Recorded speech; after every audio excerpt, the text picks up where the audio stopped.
신당 대표 조국입니다. 대한민국은 압도적인 아파트 공화국입니다. 개인의 노력과 꿈, 가용할 자원 모두를 빨아들입니다. 아파트 부자는 늘 부자이고 세금도 많이 안 냅니다.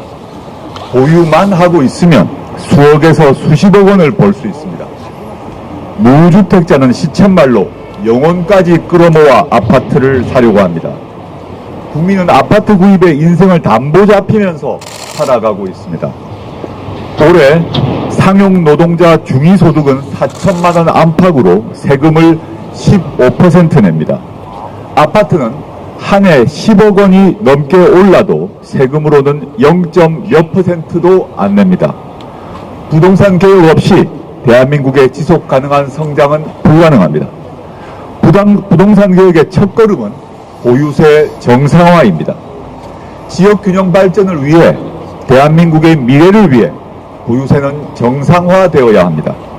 특히 보유세를 청년 미래세라고 새로 정의하고 사용할 것을 다시 한번 제안합니다. 국세인 종합부동산세를 청년 공공임대주택 건설 재원으로 활용하자는 것입니다. 또한 토지분 종합부동산세를 현실화해서 재원으로 확보하고 이를 주거 취약계층과 청년을 위한 주거 복지에 집중 투자하자는 것입니다. 더 이상 뒤로 미루지 말고 국회에서 논의를 시작해야 합니다. 윤석열 내란사의 마지막 장을 쓰는 절박한 심경으로 말씀드립니다. 정치개혁을 단판 지을 민주개혁 진영 5당 대표회담을 제안합니다. 2024년 12월 3일 밤부터 대한민국 최우선 과제는 내란 종식이었습니다. 헌정수호와 민주주의를 주창하는 정당, 시민사회, 국민은 한마음이었습니다. 그 결과 2025년 2월 19일 원탑회의 공동선언문이 채택됐습니다. 내란 극복을 위한 특검, 검찰개혁, 정치개혁 등 모든 것이 주요 과제로 채택되었습니다. 대한민국 헌정사에서 원내 야당을 총망라한 이 같은 합의는 극히 드뭅니다. 그만큼 우리는 다급했고 진심이었고 절실했습니다. 오늘로 원탁회의 선언문이 나온 지 401일이 지났습니다. 그간 민주개혁 진영은 계속 선언 이행을 촉구하고 있습니다. 국회 본청 앞 천막 농성도 18일 차입니다. 민주당이 차일피일 답을 미루고 있기 때문입니다. 묻겠습니다. 서명 당시의 절실함, 절절함, 진심은 어디로 갔습니까? 정권을 담당하고 나니 나 몰라라 외면해도 되는 것입니까? 내란까지 겪은 대한민국에서 정치개혁은 유불리를 따질 일이 아닙니다. 무조건 해야 합니다. 이유는 세 가지입니다. 첫째, 내란을 뿌리 뽑고 재발을 방지할 유일한 방도입니다. 국민의힘이 정치개혁을 반대하는 이유가 무엇이겠습니까? 현행 방식이 자신들에게 가장 유리하기 때문입니다. 지금대로라면 내란 잔당과 후예들이 전국 곳곳에서 살아남아 돌아올 것입니다. 둘째, 부정부패와 독과점을 막을 수 있습니다. 지금 특정 지역에서 특정 정당이 독과점하거나 양당이 분점하고 있습니다. 단체장부터 의회까지 한 통속입니다. 공천은 곧 당선이고 무투표 당선까지 벌어집니다. 이는 동공천 같은 부정부패와 매관매직, 공천권자 눈치 보기와 유권자 무시로 이어집니다. 셋째, 유권자 국민께 다양한 선택지를 드릴 수 있습니다. 이미 선거 국면이지만 유권자들은 누가 나올지 몇 명을 뽑을지 모릅니다. 또 현행 제도라면 유권자는 극히 제한된 투표권을 행사할 수밖에 없습니다. 국민께 깜깜이 선거냐 양자택일 선거냐를 강요하는 셈입니다. 정치개혁으로 이 모든 악순환의 사슬을 끊어야 합니다. 이제 단판을 지어야 합니다. 골든타임이 지나가고 있습니다. 더 이상 시간 끌기는 직무유기를 넘어 응원봉 국민의 염원을 배신하는 것입니다. 조국혁신당 등 사당과 시민사회는 절박하고 절실합니다. 잠시 후 윤석열 내란 당시의 그 마음으로 삼보일배를 하는 이유입니다. 민주당 정책내 대표께서 결단하십시오. 만나서 함께 진지하게 논의하고 결정합시다. 그것이야말로 국민의 명령을 제대로 받드는 길입니다. 감사합니다. 네, 조국 대표님의 연언 말씀이셨습니다. 다음은 서양진 원내대표님 말씀 듣겠습니다. 원내대표 서양진입니다. 대전안전공업 화재 발생 엿새째입니다.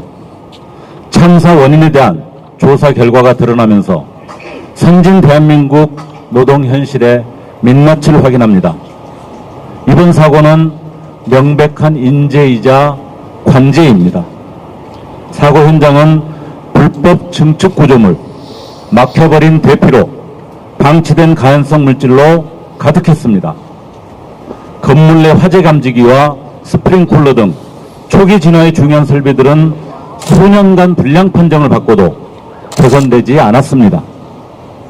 정부 당국은 그동안 수차례 감독을 실시했지만 누구 하나 현장의 진짜 위기를 감지하지 못했습니다.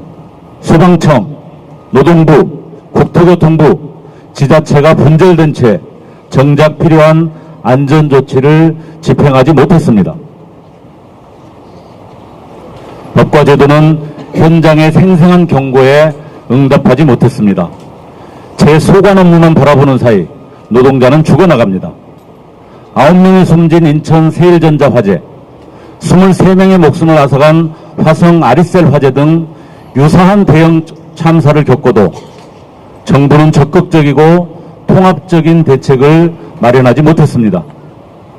국민주권정부의 산업재해 대응은 본질부터 달라야 합니다. 근본부터 혁신하기 위한 정책을 모색해야 합니다.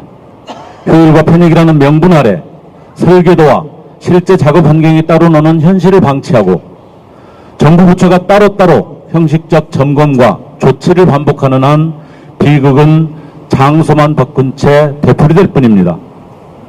소방시설법 개정, 불법 증축과 같은 구조적 위험에 대한 전수점검과 함께 정보 공유와 합동점검 등 통합관리체계를 구축해야 합니다. 노동자의 생명과 안전은 기업의 이윤을 위해 저울질하는 대상이 아닙니다. 정부의 엄정한 조치를 당부합니다. 조국혁신당은 이번 참사의 책임을 끝까지 규명하고 노사관계와 안전점검의 근본적 내실화를 위해 최선을 다하겠습니다. 선진국 대한민국의 모든 일하는 사람들이 생명의 위협을 받지 않고 안전하게 일할 수 있는 노동권 선진국, 사회권 선진국을 향해 나아가겠습니다. 이번 대전 자동차 부품 공장 화재로 유명을 달리하신 노동자분들의 명복을 빕니다. 네, 서양진 원내대표님 말씀 들었습니다. 다음 신장식 최고위원님 말씀 있겠습니다. 최고위원 신장식입니다. 국정조사 방해, 공천 내전, 국민의힘의 난장판 쌍두마차입니다.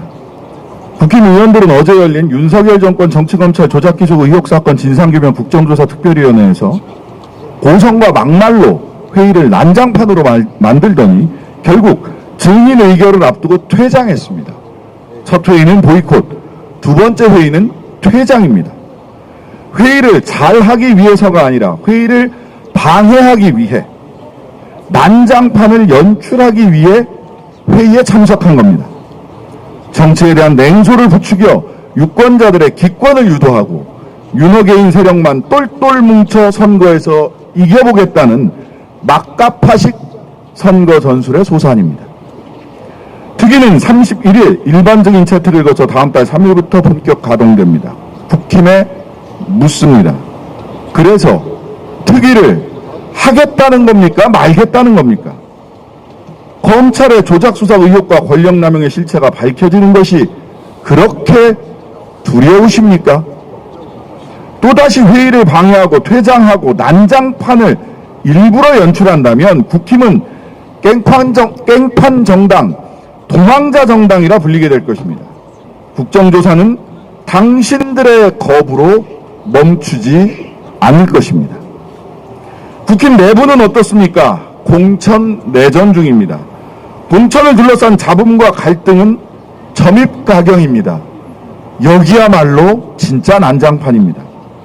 국조특위는 국힘이 일부러 만든 난장판이라면 국힘 당내는 그냥 실력이 없어서 만들어진 난장판입니다. 그러다 보니 국민의힘 최신 유행 헤어스타일은 삭발입니다. 김진태, 박형준 시장 등은 물론이고 공천에 탈락한 포항시장 예비후보 등 수많은 후보들이 삭발 대열에 동참하고 있습니다. 자신의 신체를 포기하면서까지 투쟁하는 약자들의 투쟁 수단마저 희화화하는 난장판 삭발입니다. 대구도 난장판입니다. 국민의힘 경선 후보 전원이 아직 출마 선언도 하지 않은 민주당 김부겸 전 총리에게 오차범위 밖에서 밀리고 있습니다. 이정현 공관위원장은 일부러 흔들었다고 큰소리치지만 당신이 흔든 것은 대구 시민의 자부심이고 무너뜨린 것은 정당 민주주의의 기초입니다. 시끄러워도 가겠다는 독선은 심판으로 돌아올 것입니다. 대구는 더 이상 당신들이 막대기만 꽂아도 되는 봉건영지가 아닙니다. 이번 지방선거에서는 거센 변화의 바람을 막을 수 없을 것입니다. 조국혁신당은 국힘 제로를 위해 민주개혁 진영의 맨 앞에서 가장 강력한 단결을 이끌어내겠습니다. 국힘 제로, 부패 제로의 기관차 조국혁신당 끝까지 가겠습니다.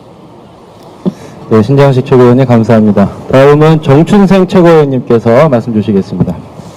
네, 최고위원 정춘생입니다. 국민 여러분께 기쁜 소식 하나 전해드리겠습니다. 5월 1일 노동절이 드디어 법정 공휴일이 됩니다. 제가 대표 발의한 노동절을 법정 공휴일로 지정하는 공휴일에 관한 법률 개정안이 오늘 행정안전위원회 전체 회의를 거쳐 3월 31일 본회의 통과를 앞두고 있습니다. 그간 근로기준법 적용 대상만 유급 휴일을 보장받아 왔으나 앞으로는 특수고용, 플랫폼 노동자, 공무원, 교원 등을 포함하여 모든 국민이 노동절에 쉴 수 있습니다. 국민주권정부의 효능감을 다시 한번 확인합니다. 오늘로 개혁진보사당이 정치개혁을 요구하며 농성을 시작한 지 18일째 되는 날입니다. 그런데 언론 보도에 의하면 민주당은 개혁진보사당의 요구안 중 비례대표 확대는 검토 가능하나 중대선거구제 전면 도입은 어렵다는 입장을 정했다고 합니다. 미리 답을 정해놓고 정개특위 논의는 신용만 하는 것입니까? 선거제도 개혁하지 않겠다는 것입니까? 자치도 없고 민주도 없는 왜곡된 지방자치 계속 방치하겠다는 것입니까? 2022년 지방선거에서 전체 당선자 4,086명 중 489명이 무투표 당선됐습니다. 지방자치의 재난적 상황입니다. 국민주권의 위기이자 헌법적 위기입니다. 선거제도를 개혁하지 않으면 무투표 당선자는 더 많이 나올 것입니다. 공천만 받으면 유권자의 투표도 없이 당선증을 받는 무투표 당선자들은 이름만 선출직 공직자일 뿐 사실상 거대 양당의 임명직들입니다. 공천이 곧 당선을 보장하는 선거제도 하에서 공천비리는 늘 존재할 수밖에 없습니다. 현 선거제도가 낳은 또 하나의 큰 문제는 최악의 불비례성입니다. 관여의회 선거에서 특정 정당이 60%의 득표율로 90% 이상의 의석을 싹쓸이하고 있습니다.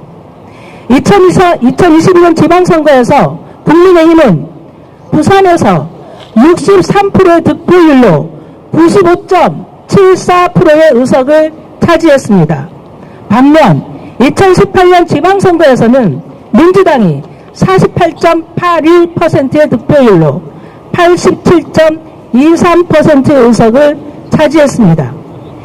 이렇게 기형적으로 구성되는 지방의회가 제 기능을 할 수 있겠습니까?